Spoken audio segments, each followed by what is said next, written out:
en este día. Amén. Lucas 2, vamos a leer del 1 al 12.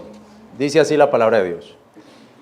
Y aconteció en aquellos días que salió un edicto de parte de Augusto César para que toda la tierra fuese empadronada.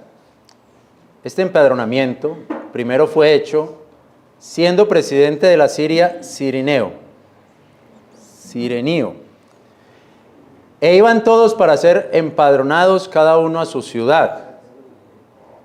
Y subió José de Galilea, de la ciudad de Nazaret a Judea, a la ciudad de David que se llama Belén, por cuanto era de la casa y familia de David, para ser empadronado con María su mujer, desposada con él, la cual estaba preñada. Y aconteció que estando ellos allí, los días en que ella había de parir se cumplieron. Parió a su hijo primogénito y lo envolvió en pañales y le acostó en el pesebre, porque no había lugar para ellos en el mesón. Y había pastores en la misma tierra que velaban y guardaban las velas de la noche sobre su ganado. Y he aquí el ángel del Señor vino sobre ellos, y la claridad de Dios los cercó de resplandor de todas partes, y tuvieron gran temor.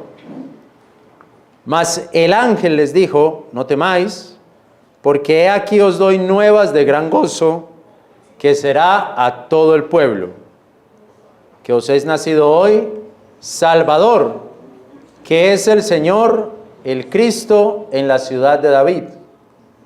Y esto os será por señal: hallaréis al niño envuelto en pañales, echado en el pesebre. Ahora leamos el verso 13 y el 14 también. Y repentinamente apareció con el ángel multitud de ejércitos celestiales que alababan a Dios y decían: gloria en las alturas a Dios, y en la tierra paz, y a los hombres buena voluntad. Entonces quiero predicar el mensaje que está ahí, en la tierra paz. Quiero predicar el mensaje noche de paz, noche de paz. Este es un pasaje que nos relata con detalle las malas condiciones del nacimiento de nuestro Señor Jesús en Belén. En una noche, en un pesebre. Digo que fue en Belén porque así lo dice el texto en el versículo 4. Subió José de Galilea, de la ciudad de Nazaret a Judea, a la ciudad de David, que se llama Belén, por cuanto era de la casa y familia de David. Digo que fue de noche, porque el verso 8 dice que había pastores en la misma tierra que velaban y guardaban las velas de la noche sobre su ganado. Una de las palabras de los ángeles a los pastores está en el versículo 14, donde dice: gloria en las alturas a Dios, y en la tierra paz, y a los hombres buena voluntad. La gloria en las alturas, entonces, la notamos con los ángeles cantando, los ejércitos de los cielos cantando. Y lo que viene con el nacimiento del Mesías es la paz y también la buena voluntad de Dios. El Señor Jesús representa la paz, representa la buena voluntad de Dios. La semana pasada hablamos de que la naturaleza humana del Señor Jesús nació de la Virgen María. Amén. Leamos Lucas 1:35, donde dice: y respondiendo el ángel le dijo: el Espíritu Santo vendrá sobre ti, y la virtud del Altísimo te hará sombra, por lo cual también lo santo que de ti nacerá será llamado Hijo de Dios. Amén. Decimos aquí que es la naturaleza humana, porque dice: lo santo que de ti nacerá. lo santo, hace referencia a la naturaleza humana de Cristo. Porque la naturaleza divina de Cristo no tiene nacimiento, porque existe desde siempre. El Verbo eterno de Dios. Entonces, lo que ocurre es la unión de la naturaleza humana con la naturaleza divina, lo que los teólogos llaman la unión hipostática. Es decir, la naturaleza humana y la naturaleza divina se encuentran y se unen en una persona. Desde ahí, hermanos, hablamos de la venida del Señor Jesús la primera vez a la tierra, y que Él llegó, pero no llegó como un fantasma, o como una sombra, o como un velo, sino que tenía un cuerpo, una presencia corporal, como el cuerpo que tenemos nosotros. Mire, primera carta de Juan, capítulo 1. Primera carta de Juan, capítulo 4, versículo 2. Primera carta de Juan, capítulo 4, versículo 2. En esto se conoce al Espíritu de Dios. Todo espíritu que confiesa que Jesucristo es venido en carne es de Dios. Todo espíritu que confiesa que Jesucristo es venido en carne, es decir, no vino un fantasma, no vino un espíritu, vino un cuerpo. Todo espíritu que confiesa que Jesucristo es venido en carne es de Dios. Capítulo 5, versículo 6 de primera carta de Juan. Este es Jesucristo, que vino por agua y sangre, no por agua solamente, sino por agua y sangre. Y el Espíritu es el que da testimonio, porque el Espíritu es la verdad. Entonces, de este último versículo que dice que Jesucristo vino por agua y sangre, nosotros sabemos que el Señor vino de una manera natural, normal, con un cuerpo. Vino mediante agua y sangre. Es decir, rompió fuente y rompió matriz. Agua rompió fuente y sangre rompió matriz. Y si rompió fuente y rompió matriz, si vino en carne, entonces existió un trabajo de parto. Y la Virgen María tuvo un parto normal. Tuvo dolores de parto. Hay algunas interpretaciones que nos llevan en esto a la mujer de Revelación capítulo 12. Revelación o Apocalipsis 12. Versículo 2. Y estando preñada, clamaba con dolores de parto y sufría tormento por parir. Revelación o Apocalipsis 12:2. Y estando preñada, clamaba con dolores de parto y sufría tormento por parir. Y fue vista otra señal en el cielo, ya que un grande dragón bermejo, que tenía 7 cabezas y 10 cuernos, y sobre sus cabezas 7 diademas, y su cola traía con violencia la tercera parte de las estrellas del cielo, y los arrojó en tierra, y el dragón se paró delante de la mujer que estaba de parto a fin de devorar a su hijo, luego que ella le hubiere parido. Y ella parió un hijo varón, el cual había de regir todas las naciones con vara de hierro. Su hijo fue arrebatado para Dios, para su trono. Entonces, evidentemente, muchas interpretaciones hablan de esta mujer como Israel, que va a parir al Señor Jesucristo. Pero también se ha hecho un paralelo con María, que parió al Señor Jesucristo con dolores de parto. Como dice ahí, con dolores de parto y tormentos por parir. Ahora bien, la Biblia nos muestra que los dolores de parto no son señales de paz, sino que son señales de angustia, son señales de dolor, de angustia. Jeremías 4:31 dice así. Jeremías 4:31 dice: porque voz oí como de mujer que está de parto, angustia como de la que pare primogénito, Voz de la hija de Sión que lamenta, extiende sus manos.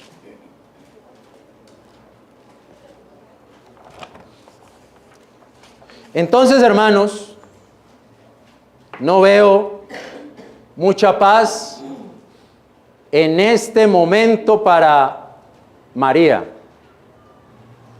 La paz es la que traía el Salvador para el mundo entero, pero María no estaba en paz. María estaba allí con dolores de parto, una mujer angustiada en medio de gemidos físicos y en medio de sus gemidos emocionales, pues no encontraba un lugar adecuado para el nacimiento de su hijo. Entonces, mis hermanos, una primera aplicación que hago de este pasaje es que de la angustia sale la paz.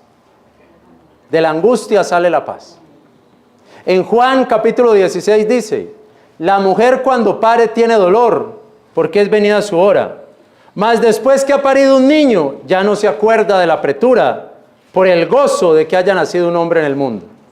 Vosotros pues también ahora, la verdad tenéis tristeza, mas otra vez os veré y se gozará vuestro corazón. Eso está en Juan 16, 21 y 22. De la angustia nació la paz.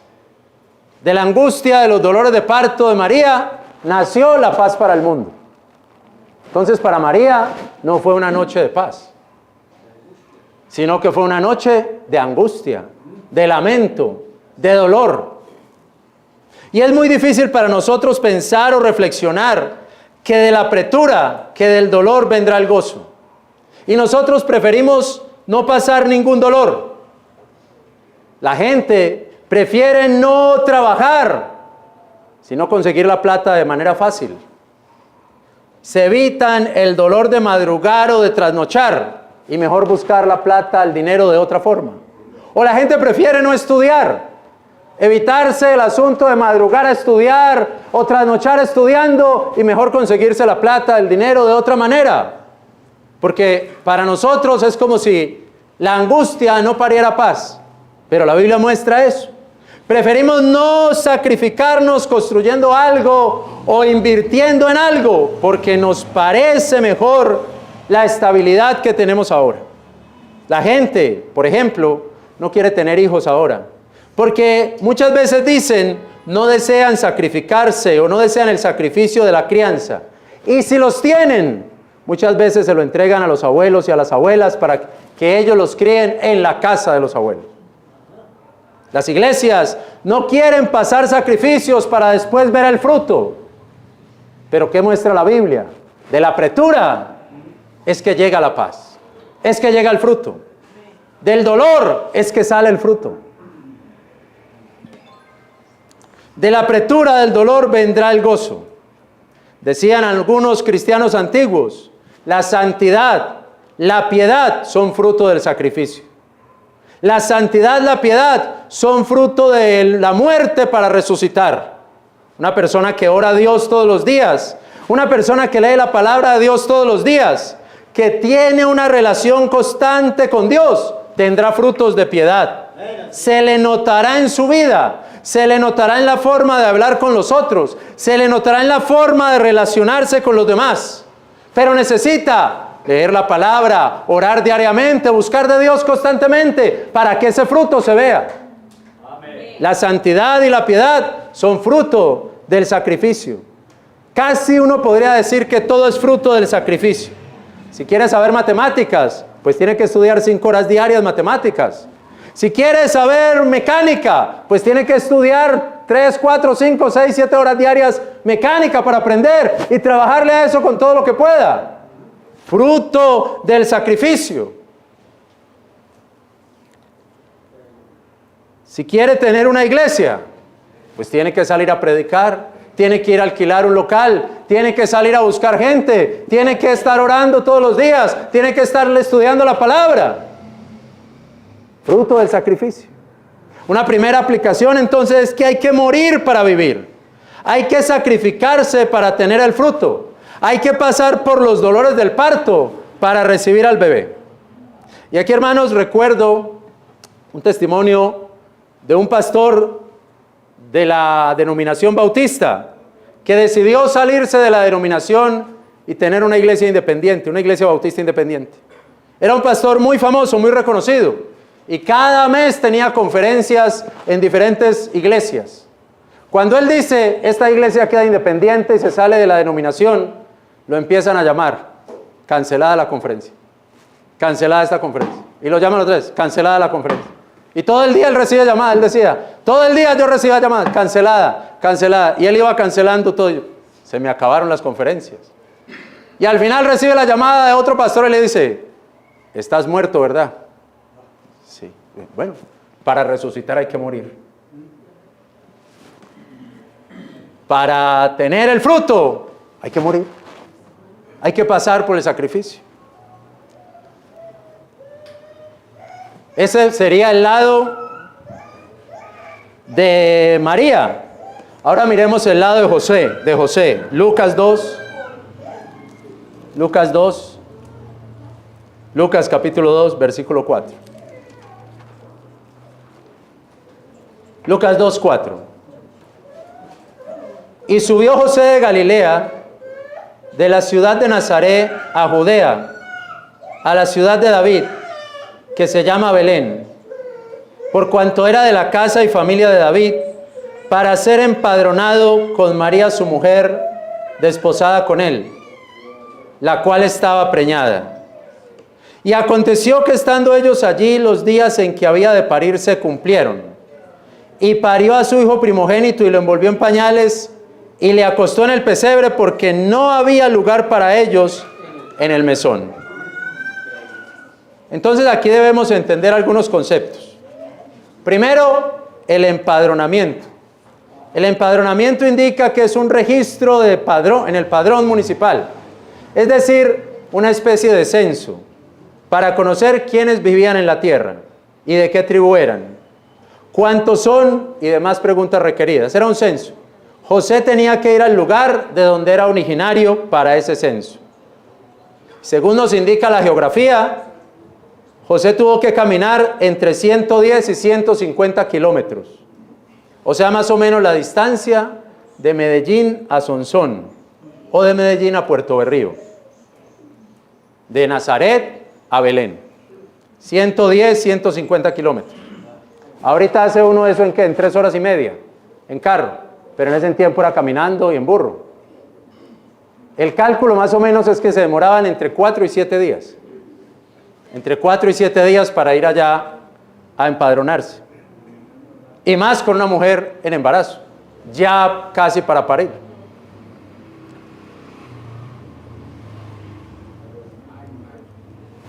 El asunto es que fue algo extraordinario. Lucas 2.1 dice, en aquellos días salió un edicto de parte de Augusto César para que toda la tierra fuera empadronada, o sea, todo su reino. Ahora permítame ir a Miqueas 5.2. Miqueas capítulo 5, versículo 2. Dice allí, mas tú, Belén Efrata, pequeña para ser en los millares de Judá, de ti me saldrá el que será Señor en Israel, y sus salidas son desde el principio y desde los días de la eternidad. Esto es una profecía. Esta profecía es unos 700 años antes de Cristo. Entonces, para que esa profecía se cumpliera, Dios utiliza el edicto de Augusto César. Y este mandó a hacer un censo donde cada uno tenía que subir a la ciudad de sus antepasados donde se guardaban sus registros originales. Como cuando la gente tiene que ir por un registro de nacimiento o algo así. Le tocaba ir hasta allá, hasta esa ciudad. El hecho es de que José no entendía esa profecía, no la entendió. Y se llevó a María para Belén a caminar 7 días en ese burro hasta llegar allá. Y yo me imagino, hermano, lo que pensaría José en ese camino. Valiente hora a la que se le ocurrió a este hombre hacer ese censo. José, me lo imagino renegando del emperador César. Yo con una mujer preñada, casi lista para dar a luz, y me toca que ir allá a Belén. No sé ni cómo va a parir y yo ya no tengo familia en Belén. Ahora, ¿dónde me voy a quedar? Y esta mujer bien adolorida. La Biblia dice que no hallaron lugar en el mesón. El mesón era un lugar como una especie de hotel, pero no con las comodidades que hoy conocemos. Era una casa grande donde cada uno tenía que ver dónde se acomodaba. Incluso tenían que llevar una manta o algo para ver cómo se acomodaban ahí. Pero ni siquiera había lugar en el mesón. Entonces, como ustedes saben que ellos andaban con animales. Y hay veces esos lugares tienen un lugar donde poner los animales. Como los antiguos hoteles también aquí. Vean los animales allá atrás. Entonces, ¿qué le tocó a José y a María? Hombre, no hay lugar. Pero allá atrás, ¿dónde están los animales? Se quedan allá. Entonces él tiene que ir atrás con una mujer lista para tener un bebé, a meterse en el corral, en el pesebre. El pesebre entonces es un establo. ¿Qué pensaría José? A valiente hora le dio a este gobernador a hacer un empadronamiento. Y ahora ni encuentro lugar donde quedarme con esta mujer. Y según veo, ya este bebé va a nacer. Entonces, nuevamente, mis hermanos, para María y para José no es una noche de paz. Era paz, o es paz para nosotros que recibimos al Señor. Pero ese día y esa noche fue de mucho tormento, de muchas divagaciones, de mucha insatisfacción. Como cuando el espíritu de uno se va, se desalienta y uno dice, ya no tengo nada que hacer, que pase lo que tenga que pasar. Me parece a mí, hermanos, que no fue una noche de paz. A lo mejor fue la más oscura noche que habían tenido José y María. Yo recuerdo que una vez vi a un hombre llorando porque su esposa y su hijo dormían todas las noches en un colchón malo y en el suelo. Me imagino que José a lo mejor lloraría al ver la impotencia de no poder darles un mejor lugar para descansar a su esposa y al hijo la primera noche de su hijo. Creo que cuando uno ama a una persona, de las cosas más duras en el mundo es ver llorar a esa otra persona. De las cosas más duras, hermanos, que golpean mi corazón es ver llorar a Diana o ver llorar a mis hijos. Es de lo más duro que existe para mí. Y he visto a mujeres también llorando cuando ven a sus esposos depresivos o cuando ven a sus esposos derrotados. Ellas lloran por ellos. Ahora me imagino a José. No tengo ni dónde hacer que este niño nazca. Vea dónde me mandaron. Valiente emperador el que tenemos. Debería haber hecho un edicto que dijera que las que embarazadas no salieran. Pero hermanos, al mismo tiempo me pregunto por Dios. Y me pregunto por el asunto de la injusticia. La Biblia dice que Dios no es injusto. Pero si Dios le avisó a José que recibiera a María sin temor, ¿por qué no le dijo que se la llevara para Belén de una vez? ¿Por qué le escondió eso? Se la hubiera podido llevar al primer mes de nacimiento, al primer mes de gestación, al segundo, al tercero. ¿Por qué no le dijo? ¿Por qué no evitarle tanta confusión? ¿Por qué no evitarle el viaje, la búsqueda de hospedaje, los malos olores del lugar? ¿Por qué Dios permitió que las cosas fueran así? ¿Por qué un ser santo nace en medio de la suciedad? La sangre, la placenta, el cordón umbilical, el bramido, el reburnar de los animales, los gemidos de María. ¿Por qué el ser más santo nace en medio de lo sucio? Me pregunto si hay alguna injusticia en Dios. ¿O cómo puedo asimilar eso y decir que Dios no es injusto? Si María era la muy favorecida de Dios, como le dijo el ángel, tengas gozo altamente favorecida, ¿por qué no la favoreció en el momento de su parto? ¿Cuál noche de paz es esa? Ahora lo que sigue, los ángeles le anuncian a los pastores. Mire ahí en Lucas 2, 8. Y había pastores en la misma tierra que velaban y guardaban las velas de la noche sobre su ganado. Y aquí el ángel del Señor vino sobre ellos y la claridad de Dios los cercó de resplandor de todas partes y tuvieron gran temor. Mas el ángel les dijo, no temáis, porque aquí os doy nuevas de gran gozo, que será todo el pueblo que os es nacido hoy Salvador, que es Señor, el Cristo, en la ciudad de David. Mire los 3 títulos que le dan los ángeles al Señor: Salvador, Señor y Cristo. Los ángeles le dan esos 3 títulos: Salvador, Señor y Cristo. Y esto será por señal: hallaréis al niño envuelto en pañales, echado en el pesebre. Ni siquiera dice acostado, durmiendo, echado en el pesebre. Esa es la señal.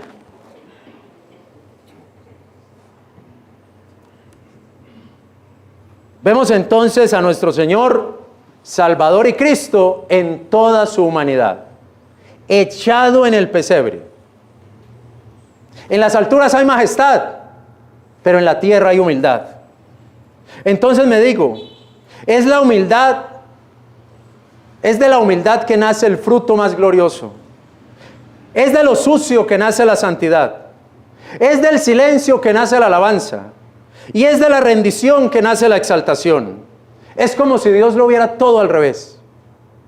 Yo pensaría que de la exaltación o de la opulencia nace la exaltación, pero con Dios no. Es de la rendición que nace la exaltación.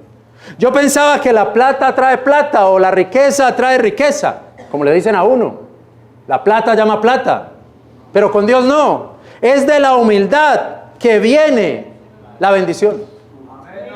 Yo pensaba que el que es muy palabrero, el que es muy sagaz, el que sabe hablar, es el que más consigue.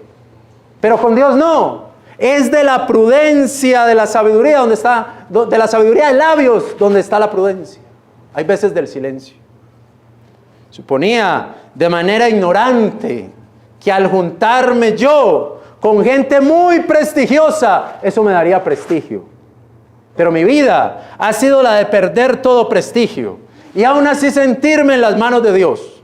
Mi vida es como la de una persona que tiene que aprender a esperar en Dios, aunque sabe que mucha gente o que otras personas hablan mal de ella.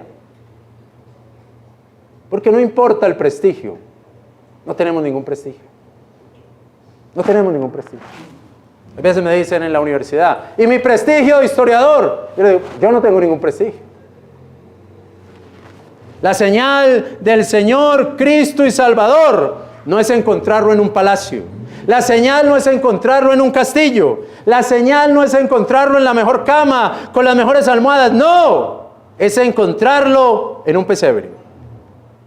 Ahora, hermanos, recuerdo una entrevista que le hicieron a Juan Carlos Echeverri, uno que fue ministro de Economía. Y él hablaba de su encuentro con el gerente del Banco de la República, Francisco Ortega. Y él decía que en ese piso quinto del Banco de la República, en el piso quinto del Banco de la República, todo el piso era solamente para 2 personas. El gerente general, Ortega, y el gerente técnico.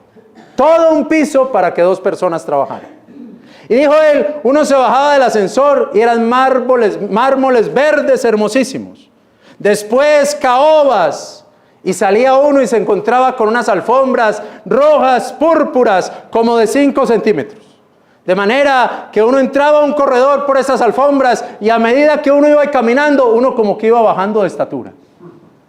Y llegaba y se encontraba con el gerente del Banco de la República y le decía, joven, bienvenido, siéntese. Ya el gerente estaba aquí y usted estaba aquí abajo. Y decía este hombre Echeverri, eso para mí fue una epifanía.